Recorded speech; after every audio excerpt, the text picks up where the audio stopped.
Okay, so this is gonna be a long format video just because it's gonna be a long thing I'm gonna talk about. So if you didn't know, this is questions that I made previously because of a class we have.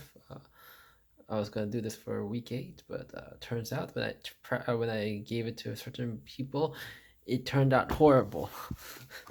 Anyway, so it's week 8 or week 9, week 8, chapter 9. Um, this is questions I made for fun. Basically, I asked the teacher if I could make questions for that week for because it's intro to how to learning. It was fine, but I test trialed it and it turned out I am super bad at making questions. No, duh, I'm a noob. I'm starting out, but I didn't expect it to be this bad. So I should really, I mean, it just gives you appreciation for what teachers had to go through when making questions. But in all honesty, I feel like at least in this book, it keeps on talking about how ABCD questions are the worst thing possible. And I think I'll explain why.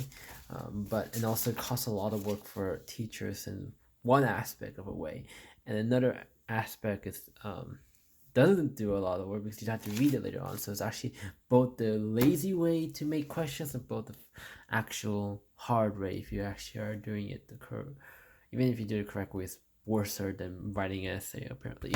Unless you're doing certain sciences, which then is still worse than writing and making them do some equations and math. Actually doing it yourself. Anyways, I'm gonna explain why some of these questions are worse, but I'll go with a question that is considered good because it had actual thinking, but it is considered bad because it doesn't teach you how to the content. It teaches you how to memorize question or figure the question out. The answer here is E, but the reason is because it's the best fit, which is not a great answer. It doesn't really give a proper definition of dyslexia. It doesn't give that actual knowledge. It just because think about it, technically speaking, this last part is 100% correct, but how is E correct? This is completely wrong. The completely wrong if you think of the actual definition. If you look at the actual definition, if you get rid of this one part over here, it's kind of this. But it's not. No, that's still wrong. It's more complex. It's way more complex than one word can describe it. It's hard to comprehend other humans. It's not wrong, not right actually, because it's difficult to read and speak. So, but part of it also that which it doesn't really doesn't really give you that best option. But hard to learners doesn't make any sense and difficulty to read plus standing around such people. What the hell does that even mean? No, um, reading and writing is yes, but writing isn't technically the speak, which is if the last year the main point is reading and speaking. Writing comes in portion with reading, so this is later, so that's deleted. And mental hardness be what does it become mean? That was the idea of the question, and it's horrible because it teaches you how to cross out answers that is not correct by the notation of a question, which just sucks.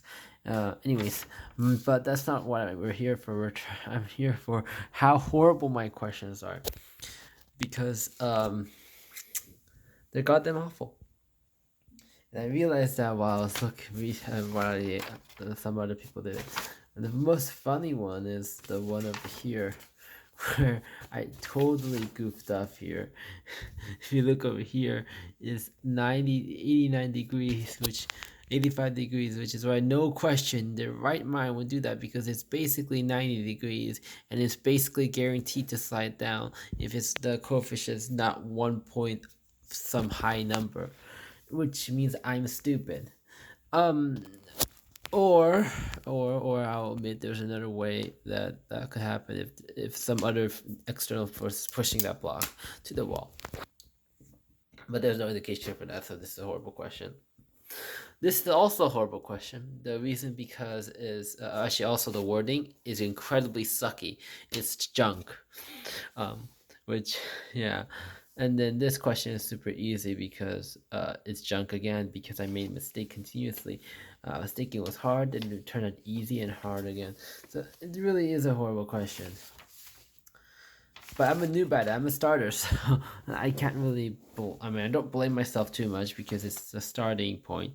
But I'm really surprised that even without this trial person reading this book, he out of the 14 questions he tried to answer, he skipped the ones that he didn't get because look at the writing, it doesn't really make any sense at all. Anyways, he got the decent score for not reading the book at all.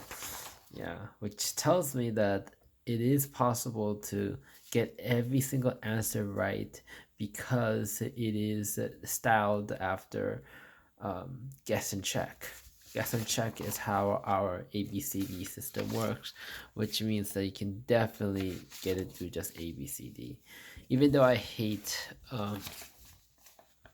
this idea. Anyway, I just made this for fun. Not really for fun, but it's for class project, which is because it's Intro to Teaching of Science. So we're making, I thought this would be a great idea because chapter 9 is about lifelong learning, which would be fun if I actually made this question good. But I'm thinking what I'll do is, because our group mates are thinking of doing 10 questions, and then what we're going to do with this test is just give it to our worst idea. Don't give it to. Don't do that. Don't do that. Anyways, as you can see, that's why it's bad. But that's on purpose. General question. The actual question is to just shit on our test. It's literally, we're gonna shit on our test, and that's our plan. That's our literal plan to shit on our own test.